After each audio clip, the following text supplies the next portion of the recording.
350 জন MP, একজন MPO আপনি এখন একটু পানি পড়া নেওয়ার জন্য খুঁজে পাবেন না। এ থেকে আপনি কি শিখলেন? চেয়ারম্যান, ভাইস চেয়ারম্যান, উপজেলা চেয়ারম্যান, এলাকার লিডার, যার ধমকে আপনি থেমে যেতেন, একজনকে মাইক্রোস্কোপ দিয়ে খুঁজে পাওয়া যায় না। আপনি কি বুঝলেন? যদি এই কাম কেউ করেন, আগামীকালকে আপনার পরিণতি এর চেয়েও জঘন্য হবে। আপনি খেয়ে যান, বিল দেবে নাতিরা। ওয়াজ ভালো লাগলে ভালো, না ভালো লাগলে ডিসলাইক দিয়ে চলে যাইয়েন, কিন্তু আপনার জন্য ওয়াজ করছি। এইটা জামালউদ্দিনের বাড়ি না, এটা আপনার ঘর না, আপনার পৈতৃক সম্পত্তি না, এটা দলীয় কিংবা পীরের কোনো খানকা না, এটা কার ঘর? এখানে বেয়াদবি করছেন মানে আপনি শেষ হয়ে যাবেন। এখানে সম্মান দিবেন মানে আপনার সম্মান আসমান পর্যন্ত উঠাই দেবেন কে? এটা মাথায় রাখবেন। এই জায়গাটা যেই দিন আপনি হারিয়ে ফেলবেন, সেই দিন আপনি হারিয়ে যাবেন কোথায় আপনি চিন্তাও করতে পারবেন না। আপনার ঘরে বসে কেউ বেয়াদবি করলে তারা রাখবেন আপনি? কথা বলেন না কেন? আপনার ঘরে বসে যদি আপনার বিরুদ্ধে কেউ কথা বলে, আপনার সাথে যদি বাগোয়াতি করে, আপনার সন্তানকে ধাক্কা দেয়, কিংবা আপনার ঘরের অন্যকে যদি কটাক্ষ করে, আপনি কাজের লোক রাখবেন ঘরে? আউট! তোমার জন্য এ ঘর বন্ধ। আর আল্লাহ যদি নিজে কারো ঘরে বসে, আল্লাহর ঘরে বসে বেয়াদবি করে, আল্লাহ তারে বের করে দেন। আল্লাহ যদি কাউকে বের করে দেন, পৃথিবীতে তার আর কোনো জায়গা নেই। আপনাকে ডিসিশন নিতে হবে আপনি কেন এসেছেন। যদি ইখলাস থাকে, মহব্বত বেড়ে যাবে, আপনার গুনাহ মাফ হবে, জান্নাতি হতে পারবেন।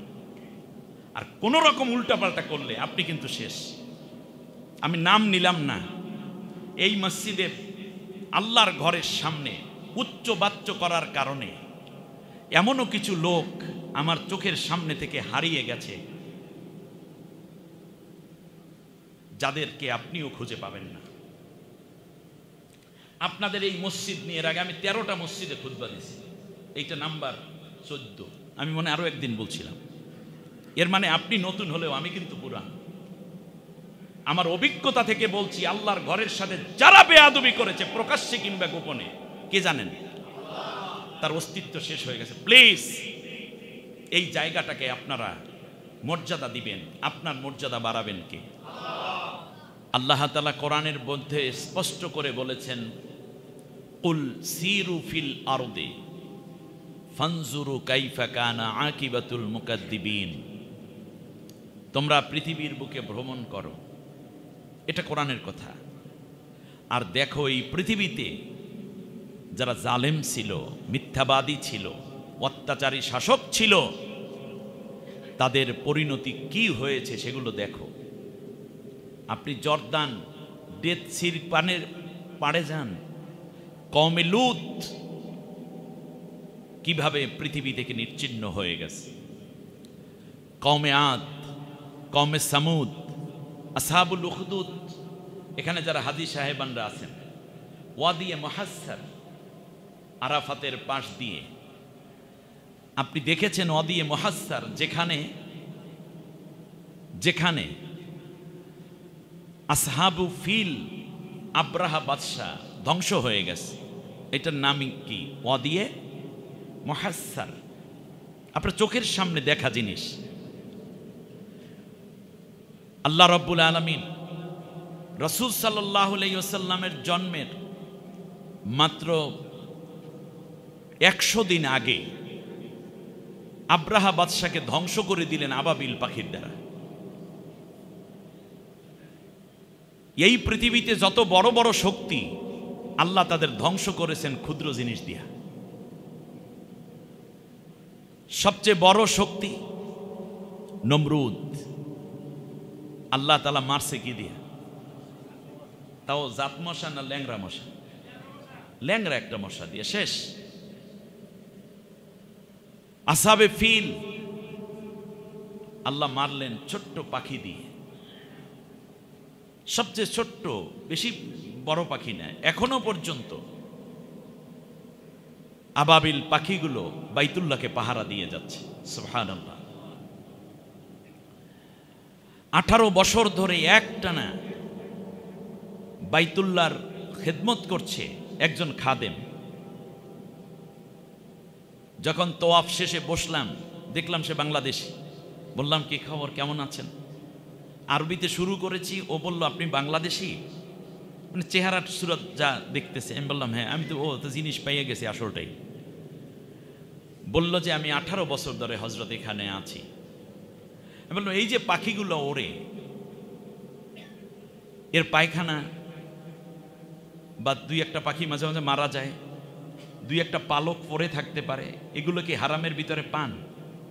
বলল যে এইগুলো আবাবিল পাখি, এদের যখন আমি 18 বছরে কোনোদিন একটা কণা পায়খানা এই হারামের মধ্যে, হারাম শরীফের ভেতরে পাইনি, মাতাপের ভেতরে পাইনি। তাহলে কি করেন? বলে হুজুর আমার মনে হচ্ছে ওদের যখন পায়খানা করা লাগে তখন হয়তোবা তারা হারামের বাইরে চলে যায়, তাদের পায়খানা সেরে তারপরে আবার আসে, কারণ তারা জানে এটা পবিত্র। সুবহানাল্লাহ, আল্লাহু আকবার। আসহাবে ফিল, সূরা ফিল নাজিল করে আল্লাহ তাআলা বলছেন আলাম তারা কাইফা ফাআলা রাব্বুকা বিআসহাবিল ফিল। তারা কি দেখে না আমি ওই হাতিওয়ালাদের সাথে কি রকম ব্যবহার করেছিলাম? ওয়া আরসালা আলাইহিম তায়রান আবাবিল, তাদের জন্য ঝাঁকে ঝাঁকে পাখি প্রেরণ করেছি, এমন ভাবে তাদেরকে অগ্নিস্ফুলিঙ্গ সমৃদ্ধ সিজ্জিল পাথর দ্বারা আমি আল্লাহ তাআলা তাদেরকে পাঠিয়েছিলাম। পশুর চর্বিত ঘাসের ন্যায় তাদেরকে নিশ্চিহ্ন করে দিয়েছি।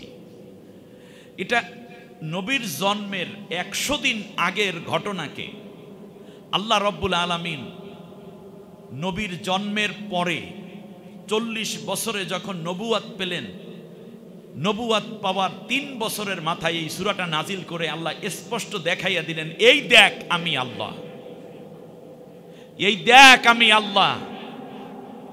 এর আগে আমার ঘরের সাথে যারা বেয়াদবি করেছে আমি আল্লাহ তাদেরকে এইভাবে শেষ করে দিয়েছি। সুতরাং তোরা আমার ঘরের মধ্যে মূর্তি রাইখা বেয়াদবি করিস না। আল্লাহ আঙ্গুল দিয়ে, যখন এই সূরা নাজিল হয় ওই ঘটনা যারা দেখেছে সবাই তো সেখানে উপস্থিত। সূরা যখন নাজিল হলো যে তোরা তো পাঠাও নাই আবাবিল, আমি পাঠাইছি। এরপরেও কি সব কাফেররা মুসলমান হয়েছে?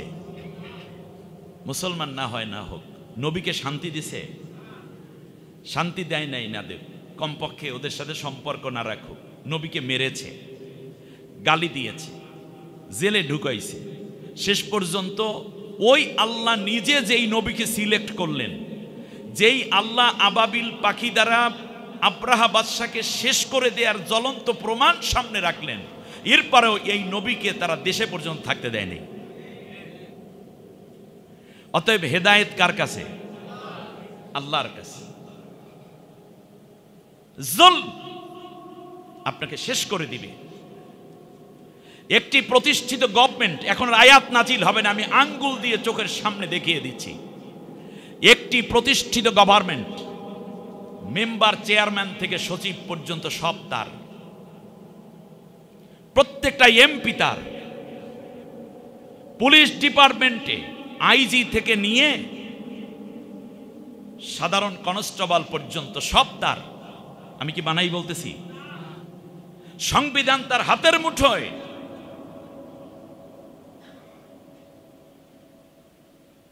আপনি এখান থেকে বের হবেন, আস্তে সাদা পোশাকধারী নিয়ে যাবে, আপনি মামলাও করার সুযোগ আপনার হাতে নাই। কথা বলছেন, তার বিরুদ্ধে চলে গেছে, আপনার বিরুদ্ধে 10টা মামলা দিয়া তার সেলাসাইম যারা দেশ ছাড়া করে, আপনার এলাকা ছাড়া করে। এমন একটা পরিবেশ ছিল কি ছিল না? কিন্তু কি হলো? আমরা এত তাড়াতাড়ি ভুলে যাই কেন? কিন্তু কি হলো? সব কিছু ছেড়ে দুপুরের রান্না করা গরম খাবার রেখে না খেয়ে চলে যেতে হয়েছে। আমি বানাই বলতেছি। এখন আয়াত নাজিল হবে না, কিন্তু আল্লাহ চোখে আঙ্গুল দিয়ে দেখাইছেন, দুর্নীতি করলে, চাঁদাবাজি করলে, মানুষের সম্পদ অন্যায়ভাবে দখল করলে, মানুষ হত্যা করলে, জুলুম করলে, অন্যায়ভাবে ক্ষমতা দখল করলে তাদের পরিণতি এইটা হয়। আল্লাহ আঙ্গুল দিয়ে দেখাইলেন। 6-7 মাস যেতে না যেতে সেই কাজে আবার হাত দিয়ে বসেছে। এরকম কিছু অসভ্য প্রকৃতির মানুষ সমাজে তৈরি হয়েছে কিনা? তাড়াতাড়ি ভুলে গেলেন আপনি। একটা গল্প বলি। 10-12টা ইয়াং ছেলে কক্সবাজার গেছে মোটরসাইকেলে চড়ে ঢাকা থেকে ইউনিভার্সিটি। রাত 2টা-2:30 বাজে। কোথায় উঠবে দেখতেছে একটা হোটেল লেখা।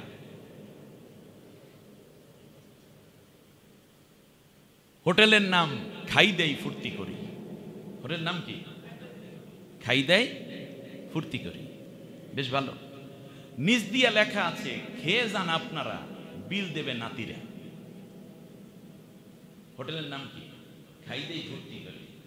আর নিচে লেখা কি? হোটেলের বৈশিষ্ট্য কি? আপনি খেয়ে যান, বিল দেবে নাতিরা। ইয়াং ছেলে তো চিন্তা করলো কোনো অসুবিধা নাই,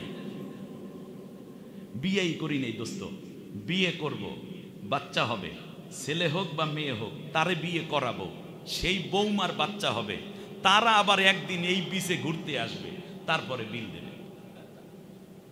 এইরকম হোটেলে না খাইয়ে উপায় আছে? আনন্দ কইরা দোস্তরা খাইছে, এই দে মাছ দে বেড়া,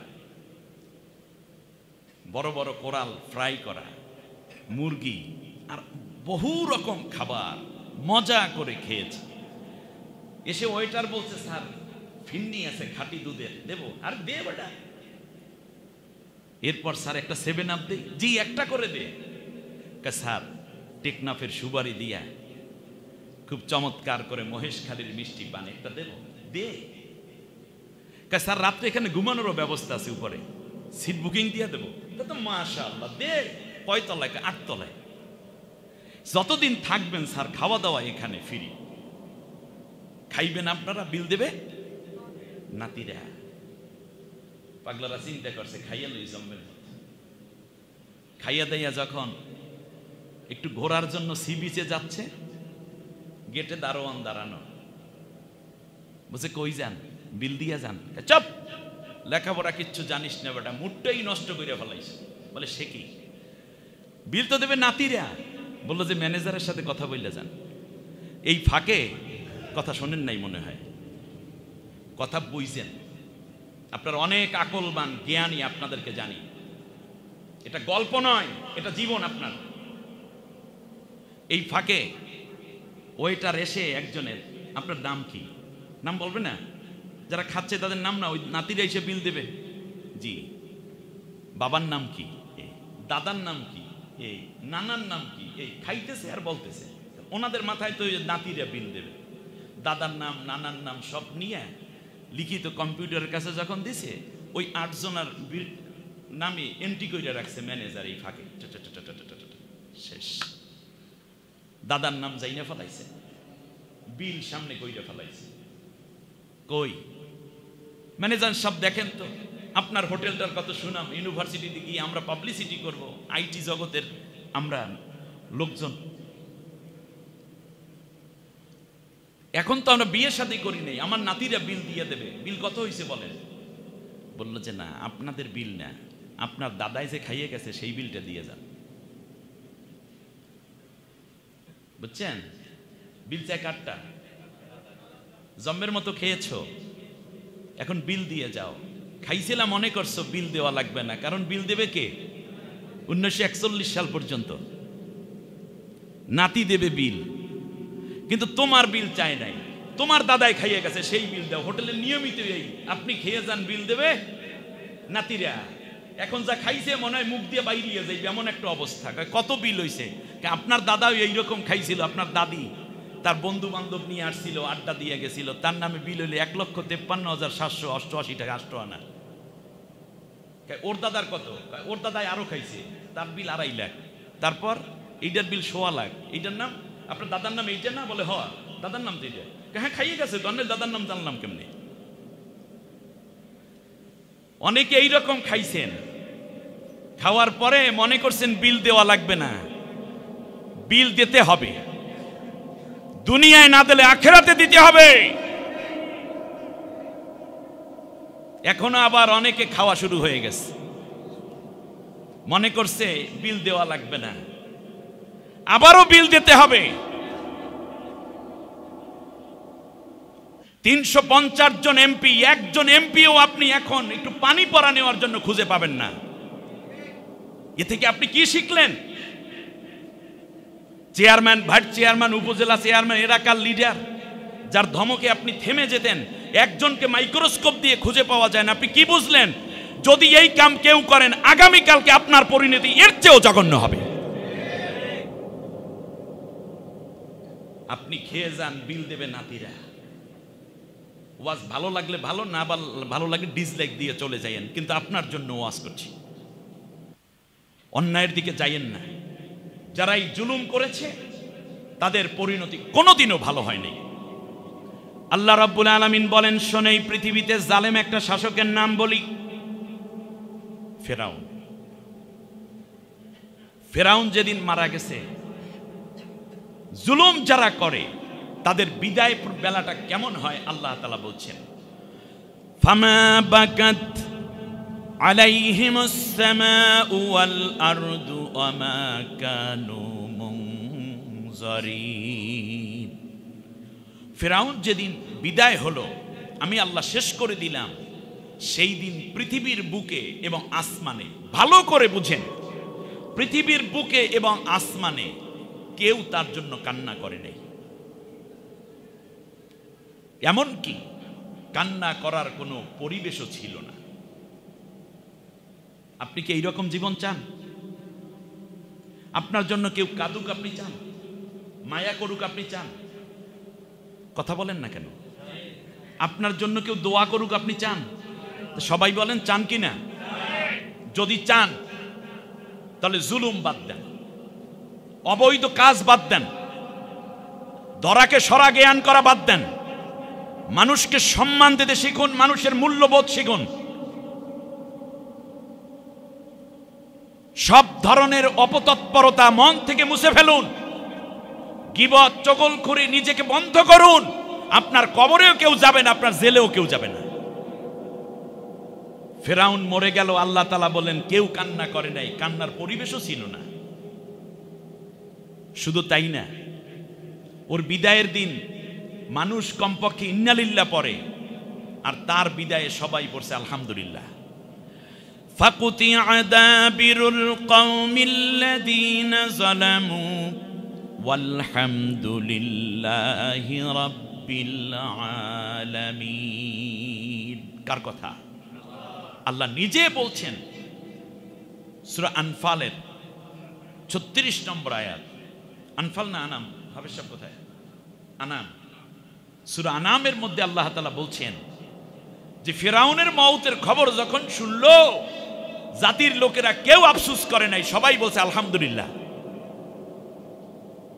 আপনার জীবনই তো ধ্বংস।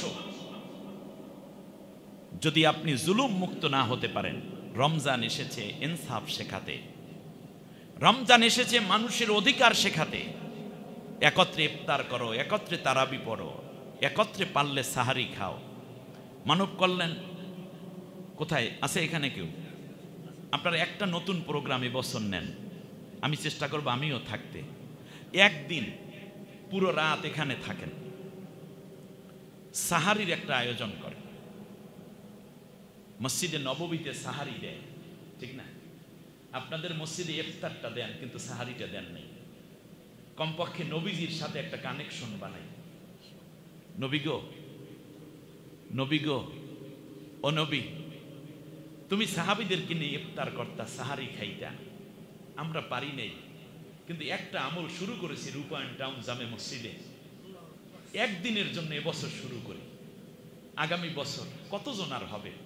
একটু তরকারি, একটু ছোট্ট বাজেট, আর এর জন্য আমাদের সরোয়ার ভাই চমৎকার রান্নাও করে, আবার বাজেটও দিতে পারে। এক একজন এক একটা নেয়ামত। বলেন এক একজন কি? এক একটা নেয়ামত। এক একজন এক একজনের বৈশিষ্ট্য। আব্দুল সামাদ সাহেবের এক বৈশিষ্ট্য, মিজান সাহেবের এক বৈশিষ্ট্য, সিরাজ ভাইয়ের এক বৈশিষ্ট্য, সিদ্দিক সাহেবের এক বৈশিষ্ট্য।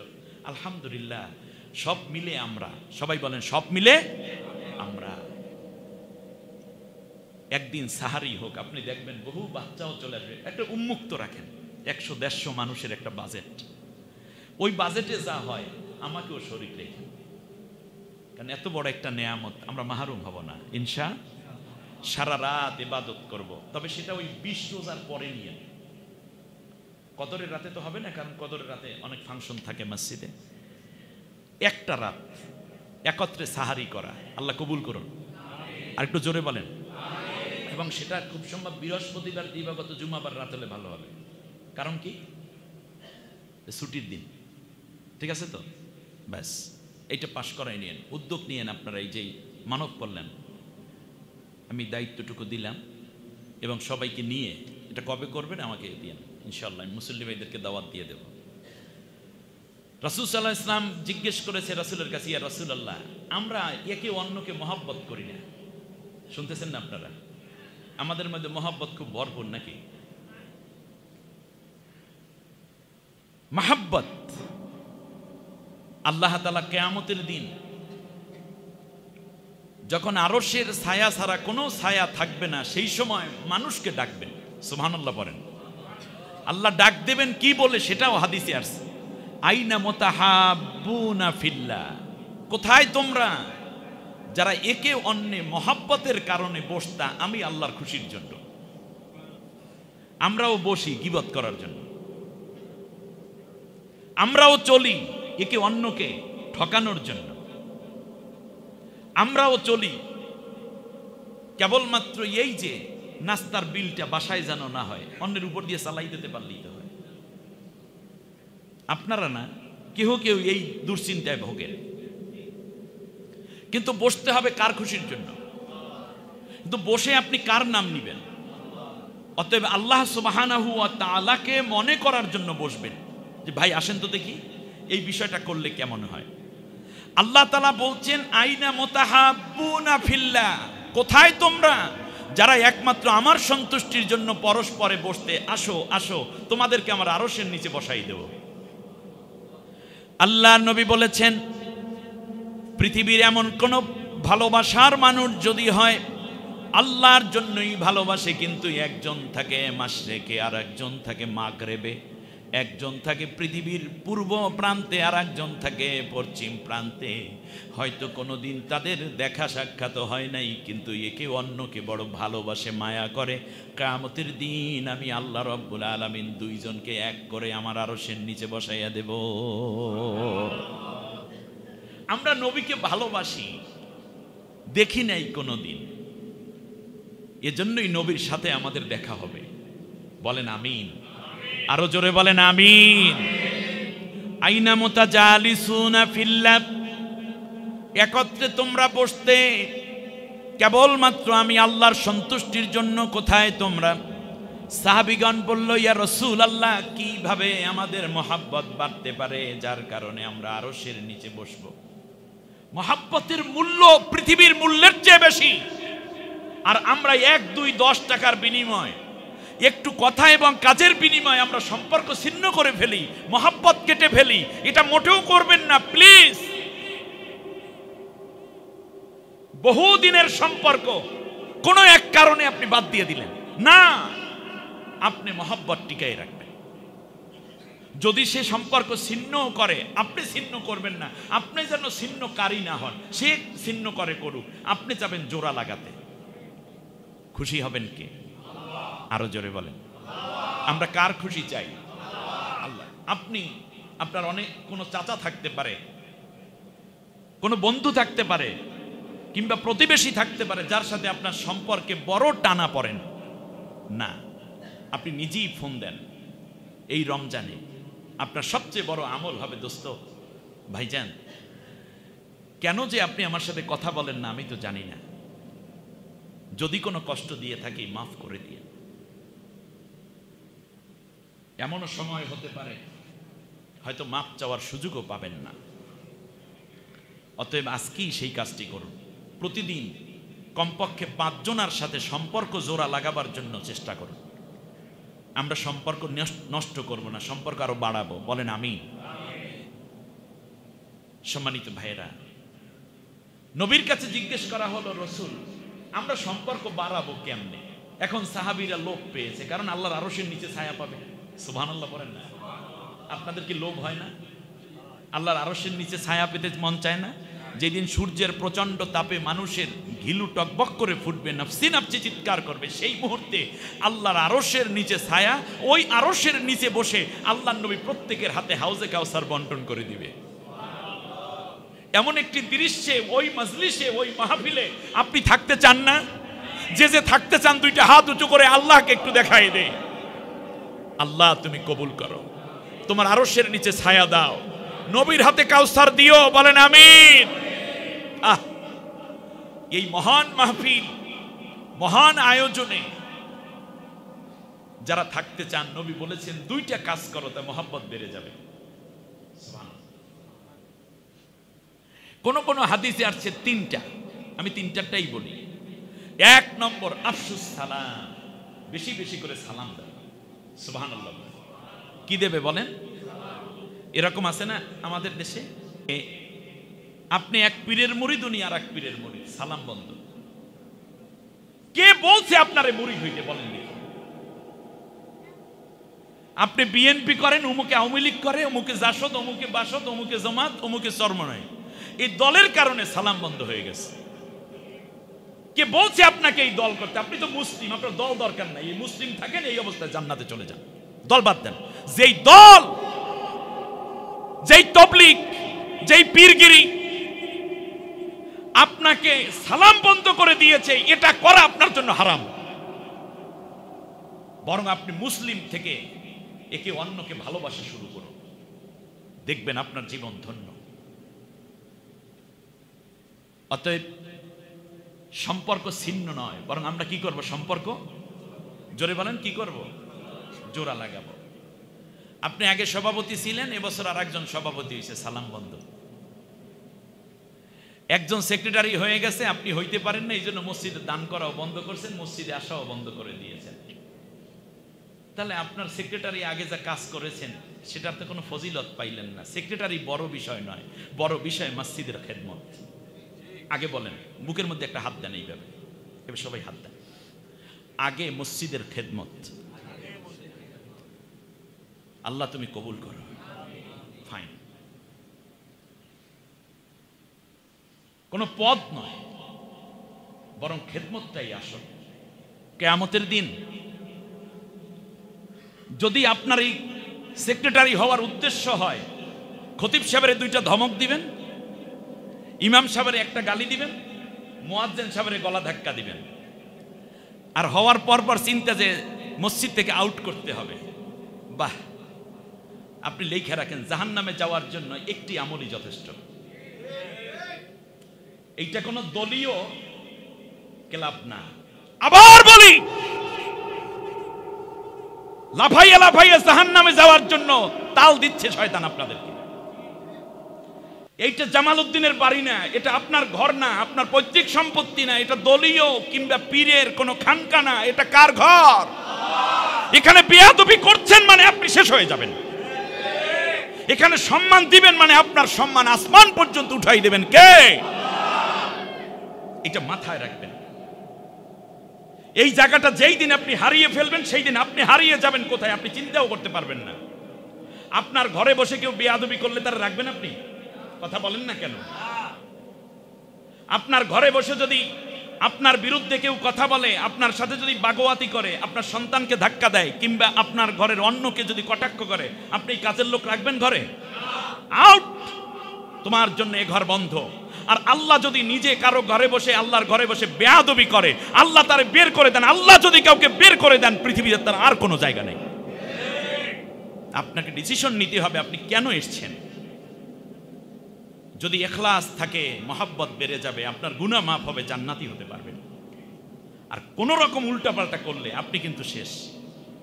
আমি নাম নিলাম না, এই মসজিদের আল্লাহর ঘরের সামনে উচ্চ বাচ্চ করার কারণে এমনও কিছু লোক আমার চোখের সামনে থেকে হারিয়ে গেছে, যাদেরকে আপনিও খুঁজে পাবেন না। আপনাদের এই মসজিদ নিয়ে এর আগে আমি 13টা মসজিদে খুতবা দিয়েছি, এইটা নাম্বার 14। আমি মনে আরো একদিন বলছিলাম। এর মানে আপনি নতুন হলেও আমি কিন্তু পুরান। আমার অভিজ্ঞতা থেকে বলছি, আল্লাহর ঘরের সাথে যারা বেয়াদবি করেছে প্রকাশ্যে কিংবা গোপনে, কে জানেন? তার অস্তিত্ব শেষ হয়ে গেছে। প্লিজ এই জায়গাটাকে আপনারা মর্যাদা দিবেন। আপনার মর্যাদা বাড়াবেন কে? এক নম্বরে বেশি বেশি কি দেব? জোরে বলেন, সালাম দেব। দ্বিতীয় হচ্ছে আল্লাহর নবী বলেন তাহাদ্দু তাহাব্বু, সুবহানাল্লাহ, হাদিয়া দাও, মহব্বত বেড়ে যাবে। সুবহানাল্লাহ, কি দেবে? হাদিয়া দিবে। আপনারা হাদিয়া আনেন, আনবেন। যখন আতরের শিশি কেনেন রমজানে 2টা কিনেন, তৌফিক থাকলে 3টা কিনেন, বেশি থাকলে 6টা কিনেন, আরো তৌফিক বেশি থাকলে 12টার একটা প্যাকেট কিনেন। বিসমিল্লাহ, আসসালামু আলাইকুম। ভাই, রমজানের হাদিয়া। আত্মীয় স্বজন আছে, হাদিয়া দিন। রাসূল সাল্লাল্লাহু আলাইহি ওয়াসাল্লাম বলেছেন তোমাদের যাকাতগুলো তোমরা পরিশোধ করবে, কিন্তু যদি এমন হয় যেমন আপনার নিজের বোন, তাকে যদি বলেন এটা যাকাতের টাকা, বোনটা কষ্ট পাবে। এরকম হয় না মাঝে মাঝে? কোনো দরকার নেই, আপনি যাকাত বলবেন না, প্লিজ। আস্তে করে 10,000 টাকা পাঠিয়ে বলবেন ঈদের কেনাকাটা করিস, টাকাটা দিয়ে দিলাম, আমি তো আসতে পারছি না, বাচ্চাদের পরীক্ষা। এরকম হয় না মাঝে মাঝে? যাকাতের অর্থ যাকাত দিয়ে, টাকা দিয়ে দেওয়াই সবচেয়ে ভালো। কি দিয়ে বলেন? যাকাতটা টাকা দিয়ে দিয়ে দেবে, কারণ সে যা দরকার সেটা নেবে। কিন্তু আপনার কিছু একান্ত আত্মীয় আছে, টাকা দিলে মনে করতে পারে তো জাকাতের টাকা দিছি, তার মনের দিকে খেয়াল করে প্রথমে দেখবেন তার কি প্রয়োজন। আমরা গণহারে 100 কাপড় কিনছি, 1000 শাড়ি কিনছি না, এটা করা যাবে না। কিন্তু আপনার একান্ত কিছু লোক আছে, আপনার চাচা, যাকে 10,000 টাকা দিলে মনে করবে ভাববে জাকাতি দিল কিনা, যাক, একটু মনটা ছোট হইতে পারে, কোনো দরকার নাই। ওই চাচার জন্য কষ্ট করে একটা লুঙ্গি, চাচির একটা শাড়ি আর একটা পাঞ্জাবি, তার সাথে সাথে কিছু ঈদের কেনাকাটা করে চাচার জন্য পাঠিয়ে দেন। এইটা কেবল ধর্তব্য, এইটা কেবল আপনার জন্য বৈধতার মধ্যে পড়ে। কিন্তু গণহারে শাড়ি, চুড়ি এগুলো দেওয়ার চেষ্টা করবেন না। আমার মনে থাকবে আপনাদের আমার কথাগুলো। আপনার বোন টাকা দেন, অথবা বলতে পারেন যে এইটুকু তোর জন্য গিফট করলাম। এখানে মহাব্বতও বাড়বে। আর বোনকে প্রতিষ্ঠিত করে দেওয়া আমি মনে করি ভাইদের উচিত, যদি ভাই প্রতিষ্ঠিত থাকে। আল্লাহ যেন সব ভাইদের হৃদয়গুলো বড় করে দেন, বলেন আমিন। এই গেল একটা বাস্তবতা। তাহলে আমরা হাদিয়া দিলে কি হবে? মহাব্বত। আপনাকে যে অনেক খারাপ জানে, আপনি শুধুমাত্র তাকে একটু ভাই বলে ডাক দেন, একটু সালাম দেন, আপনি দেখবেন তার হৃদয়টা বড় হয়ে যাবে। সেও হয়তো আপনার মতো অপেক্ষায় আছে, কিন্তু আমরা মুসলিম হিসাবে, নবীর উম্মত হিসাবে কারোর সাথে সম্পর্ক নষ্ট করতে পারি না, নষ্ট করা উচিত হবে না। তাহলে 1 নম্বরে কি? বেশি বেশি সালামের প্রচলন। দ্বিতীয় কি বলছি? হাদিয়া দেওয়া। তৃতীয়, একত্রে খানা দানা। একত্রে কি? খানা দানা। এটা মুসলমানদের মধ্য থেকে উঠে যাচ্ছে। আপনি দেখেন, একা ইফতার করবেন না। একা ইফতারের মধ্যে কোনো বারাকা নাই। ইফতার আছে কিন্তু বরকত নাই। সেজন্য আমি চাই একত্রে খাবেন। একত্র বলতে আবার কয়জন? একত্রে মানে ওই যেই লাউ সেই কদু, ওই প্রত্যেক দিন যাদের লইয়ে করে ওই কয়জনই একত্র। এই জায়গাটা বাদ দেন। এই 10 জন সকালবেলা দৌড়ে, 10 জন একত্র, সন্ধ্যাবেলা একত্রে চা খায়, ওই একত্র, রাইতে ডিনার করে ওই 10 জন। এইটা একত্র না। আমি চাই এই রূপায়ণ একত্রিত হবে। প্রত্যেকটা ফ্যামিলির সব মানুষ যেন এক ফ্যামিলির সদস্য। পারা যাবে ইনশাল্লাহ। আবার বলি, 13টা বছর আমি এখানে আপনাদের সাথে আছি। 2-1টা মানুষ স্বাভাবিকভাবে, সবাই তো এক হয় না, একটু উল্টাপাল্টা থাকে। বেশিরভাগ ভালো মানুষ দিয়ে রূপায়ণ সাজানো। একটা দরাজ দিল সংকীর্ণতার ঊর্ধ্বে উঠে আপনি একটা বটবৃক্ষের মতো প্রত্যেকে দায়িত্ব পালন করলে আমি মনে করি আপনার সন্তান আর একজনের সন্তানের সমান মায়া পেয়ে তারা বড় হয়ে উঠবে। সুতরাং আমরা জানাজায় যেমন একত্রিত হই একজন মারা গেলে, জুমার নামাজে যেমন একত্রিত হই, ঈদের নামাজে যেমন একত্রিত হই, আমাদের প্রত্যেকটা পারপাচে আমরা সবাই মিলে একত্রে কাজ করব, কিছুটা মতপার্থক্য থাকলেও। বলেন ইনশাআল্লাহ। একত্রে খাবো, তো ইফতার একত্রে খাওয়া হয়। আজকে একটা নতুন কর্মসূচি দিয়ে দিলাম, নাম কি? সাহারি।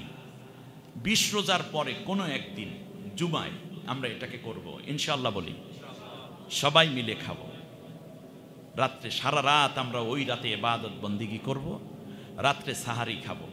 কোরআনের তাফসির হবে, কোরআনের দার্স হবে, কোরআনের তেলাওয়াত শিক্ষা হবে, সহি তেলাওয়াত হবে, জিকির আজকার হবে, আল্লাহর কাছে কান্না কাটা করে সাহারি একত্রে খেয়ে ফজর পরে বাসায় গিয়ে ঘুমাবো।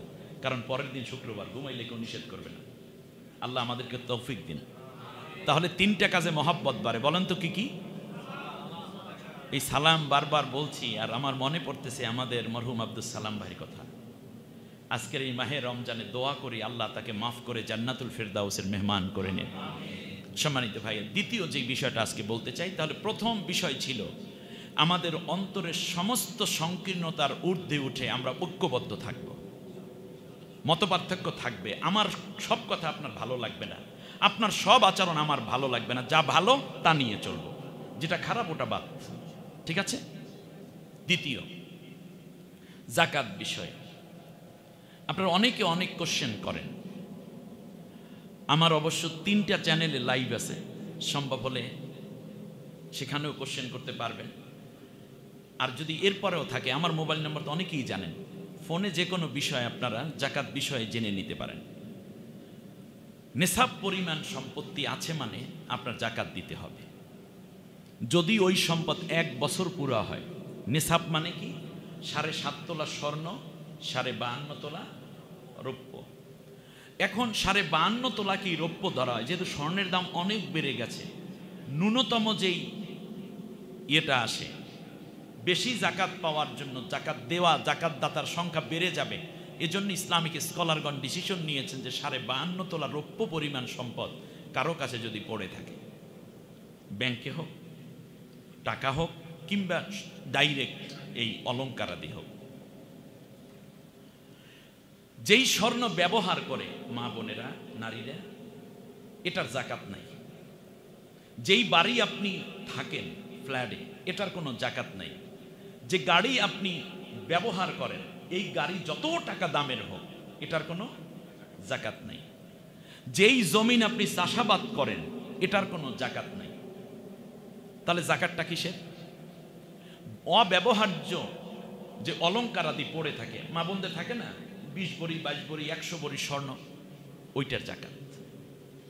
জাকাত না দিলে ইয়াউমা ইউহমা আলাইহি ফি নারি জাহান্নামা ফাতুকওয়া বিহি জিবাহুহুম ওয়া জুনুবুহুম ওয়া জুহুরুহুম হাদা মা কানাসতুম লিআনফুসিকুম ফাদুকুল আযাব।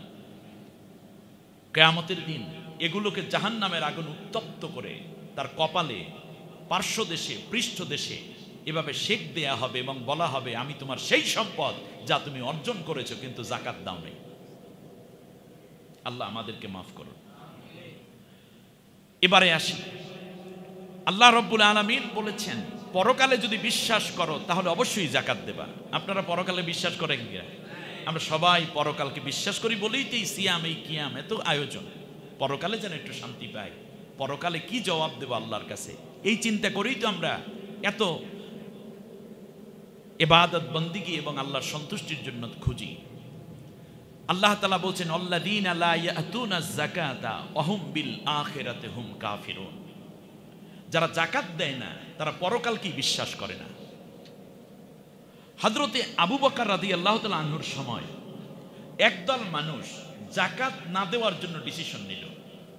নামাজ পড়বে, রোজা রাখবে, হজ করবে, জিকির করবে, জিহাদ ফি সাবিলিল্লাহ করবে, যুদ্ধের ময়দানে কাফেরদের বিরুদ্ধে লড়াইও করবে, কিন্তু কি দিবে না। হযরতে আবু বকর রাদিয়াল্লাহু তাআলা আনহু বললেন, তাদের বিরুদ্ধে যুদ্ধ ঘোষণা করলাম। ওমর রাদিয়াল্লাহু তাআলা আনহু এসে বলছেন, আমার আবু বকর কি সিদ্ধান্ত নিলেন? তারা তো মুসলমান, খেয়াল করছেন কি? তারা নামাজ পড়ে, তারা ইমানদার, তাদের দাড়ি আছে, টুপি আছে, তারা জিহাদ ফি সাবিলিল্লাহর কাজে অংশগ্রহণ করতে চায়, শুধুমাত্র যাকাত দেবে না, এই জন্যই কি আপনি তাদের বিরুদ্ধে যুদ্ধ করবেন? হযরত আবু বকর রাদিয়াল্লাহু তাআলা আনহু বললেন, ওমর তুমি শোনো, শুধু তাদের বিরুদ্ধে যুদ্ধই নয়, বরং কেউ যদি তাদের পশুর একটা, যেই পশুর যাকাত হয়, ঘোড়া কত সংখ্যক থাকলে যাকাত হবে? গরু যেমন 40টা থাকলে একটা যাকাত, এই রকম ঘোড়া, খচ্চর, গাধা, উট, দুম্বা, বকরি, ভেড়ার যেই রশিটা আছে, কারণ হলো যখন পশুটা দিয়ে দিবে সাথে তার রশিটাও যাকাতেরই অংশ। শুধু পশু নয়, বরং রশিটা দিতেও যদি কেউ অস্বীকার করে, আমি আবু বকর তার বিরুদ্ধে তলোয়ার উত্তোলন করে তার বিরুদ্ধে যুদ্ধ ঘোষণা করলাম। শুনুন, হযরত ওমরকে এখন বলতেছেন যে ওমর, আজকে তারা উটের যাকাত দেওয়াকে অপছন্দ করেছে, এটা আল্লাহর একটি ফরজ হুকুম। আগামী 10 বছর পর বলবে কি রোজা রাখা লাগে না, রোজা না রাখলেও হয়। 10 বছর পরে তারা আবার বলবে নামাজ না পড়লেও হয়। ওরা যেহেতু যাকাতকে অস্বীকার করেছে, ইসলামের অন্যান্য সব রুকনগুলোকে তারা ধ্বংস করার জন্য প্রথম স্টেপ হিসাবে এটাকে নিয়েছে। অতএব যাকাত অফি আমওয়ালিহিম হাক্কুল লিসাইল ওয়াল মাহরুম, তাদের সম্পদে অধিকার আছে গরিব এবং অসহায়। অতএব যাকাত কোনো করুণা নয়, এটা তার প্রাপ্তি। আর আল্লাহ তাআলা বলতেছেন তুমি যাকাত দিলে আমি তোমার সম্পদ বাড়াইয়া দেব। এই যে আমরা খাই, যে সাহারিতে খাইলেন, ইফতারে খাইবে, অন্যান্য সময় খেয়ে দেয়, শুধু খাইতে থাকি নাকি পাস করারও ব্যবস্থা আছে? আপনি খাবেন, আবার নিয়মিত মলমূত্র ত্যাগ করবেন, মাঝখানে খাবারের পুষ্টিটা আপনার শরীরকে কি করবে? শক্তিশালী করবে। ঠিক তেমনি আল্লাহ আপনাকে সম্পদ দিবেন, আপনি দান সাদাকা করে এগুলো বের করে দিবেন। তাই বলে কি পায়খানা করার পর মানুষ মারা যায় নাকি? কথা বলে না। এর মানে কি আরো বেশি সুস্থ হয়? এর যে উপকার যেটা আছে সেটা তোমার বেনিফিট, তোমার জাহান্নাম হারাম হয়ে যাবে, তুমি জান্নাতি হবে, তুমি আল্লাহর প্রিয় মানুষ হবে, মাঝখান থেকে তুমি দুনিয়া আখেরাতে আরো বেশি উপকৃত হবে। আর এই অংশটুকু তুমি বের করে দেওয়ার দ্বারা তুমি মূলত জীবনে সুস্থতা এবং তুমি নেকি হিসাবে আল্লাহর কাছে পরিগণিত হবে। অতএব যাকাত আটকে রাখবেন না। আল্লাহ বলছেন এটা আমার অধিকার, এটা তোমার দিয়ে দিতে হবে, এটা করুণা নয়। আল্লাহ কবুল করুন, বলেন আমিন। তাহলে যেই ফ্ল্যাট আপনি ব্যবসা হিসাবে রেখেছেন, একটা ফ্ল্যাট আপনি ব্যবহার করেন, আরেকটা ফ্ল্যাট হচ্ছে আপনি এমনভাবে রেখেছেন এটা ব্যবসার জন্য রেখেছেন, যে কিনে রাখলাম রূপায়ণে 2টা ফ্ল্যাট ফেজ 2-তে, মোটামুটি 10 বছর 5 বছর পর বেচতে টাকাও আছে, যেহেতু 2 কোটি দিয়ে 2টা কিনে রাখলাম ডুপ্লেক্স, বাস এটা মোটামুটি 5-10 বছর পর বিক্রি করলে এখন ভাড়া পাবো পরে, তাহলে আপনার ওই টাকার যাকাত দিতে হবে। বুঝতে পেরেছেন? ব্যাস। জমিন কিনে রেখেছেন ব্যবসার জন্য, নিয়তটা কি? ব্যবসা কিনে রাখলাম, কারণ জমিনে তো একটা ব্যবসা আছে, তাহলে আপনার এই জমিনের যাকাত দিতে হবে। আর যদি ফসলি জমি হয় তাহলে আপনার অসর দিতে হবে। ব্যবসার যেই মালামাল আপনার কাছে জমা আছে এইটার যাকাত দিতে হবে। অতএব ব্যবসায়ী যারা, তাদের মালামালের একটা হিসাব করবেন। ওয়াল্লাযীনা হুম লিয-যাকাতি ফাঈলুন, যারা যাকাত দেওয়ার সময় হিসাব করে তারা জান্নাতুল ফেরদাউসে যাবে। আমার কথা আপনাদের বুঝে আসতেছে? এসকামারি দিয়ে দিলাম, মনে হয় 3 লাখ দিয়ে দেই 10,000, হয় নাই মুরব্বী। এখানে একটা কাজ করতে হবে, সেটা হচ্ছে আপনি একেবারে বসবেন সুন্দর করে, কোন ব্যাংকে কত টাকা, তবে যেই টাকা 1 বছর পুরো হয় নাই সেই টাকার কোনো যাকাত নেই, সেই টাকার কোনো যাকাত নেই। 1 বছর পর্যন্ত হয়েছে ওই সংখ্যক অর্থের যাকাত। সম্মানিত ভাইরা, আমার প্রিয় মা বোনেরা, সম্মানিতা মায়েরা, আল্লাহ সুবহানাহু ওয়া তাআলা যাকাত দানের মাধ্যমে কাকে কাকে যাকাত দিবেন? ইন্নামাস সাদাকাতু লিল ফুকারা, অসহায় মানুষ যাদের অভাব আছে, ওয়াল মাসাকিন, মিসকিন যাদের কিচ্ছু নাই। আর এক দলের অভাব আছে, অভাব মানে হচ্ছে পুরাটা কভার করতে পারে না, অভাব থেকেই যায়, এদেরকে যাকাত দেওয়া যায়। যাকাত দেওয়া যায় যার কিচ্ছু নাই, পথহারা, এদেরকে দেওয়া যায়। পথহারা মানে হচ্ছে এটা কি বলবো আমরা, দুস্থ, একেবারে কাঙ্গালি, পথে পড়া মানুষ, এদেরকে জাকাত দেওয়া যায়। ওয়াল আমিলিন, এবং জাকাতের কাজ, ইসলামী রাষ্ট্র যদি হয়, বলেন আমিন, বাংলাদেশটা যদি ইসলামিক রাষ্ট্র হয়, তাহলে জাকাতের জন্য একটা মন্ত্রণালয় থাকবে। ওই মন্ত্রণালয়ে যারা কাজ করবেন তাদের বেতন ওই জাকাত থেকে নেওয়া জায়েজ আছে। ওয়াল মুআল্লাফাতিল কুলুব, যারা অমুসলিম বা নও-মুসলিম, তাদেরকে জাকাতের একটা অংশ দিয়ে তাদেরকে খুশি রেখে ইসলামে থাকার ব্যবস্থা করে দেয়া। অফির রেকাব, জেলের মধ্যে থাকা মানুষ কিংবা বন্দি দশা থেকে মুক্তিপণ দিয়ে আদায়, তাদেরকে ছাড়িয়ে আনার জন্য জাকাত দেওয়া জায়েজ আছে। সুবহানাল্লাহ। মুসলমানদের মধ্যে যতগুলো যুদ্ধ হয়েছে, আবার বলি, যত যুদ্ধ হয়েছে মুসলমানদেরকে কেউ বন্দি করতে পারে নাই, শহীদ হয়েছে। বীরত্বটা বুঝতে পেরেছেন আপনারা?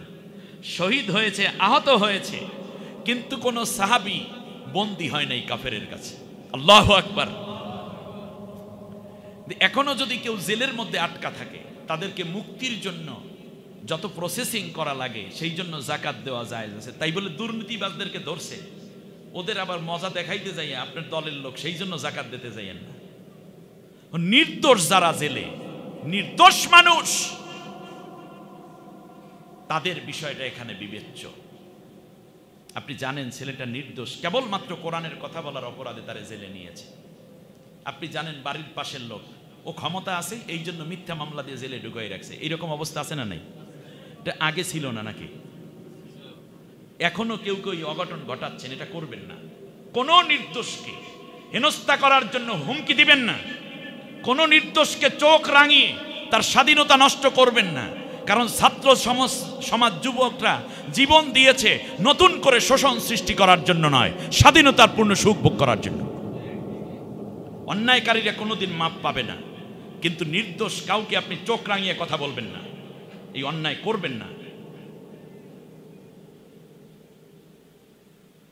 অল গারিম, ঋণগ্রস্ত ব্যক্তি, আপনি জানেন লোকটা ঋণী, আপনি তাকে টাকা দিলেন ঋণ মাফের জন্য।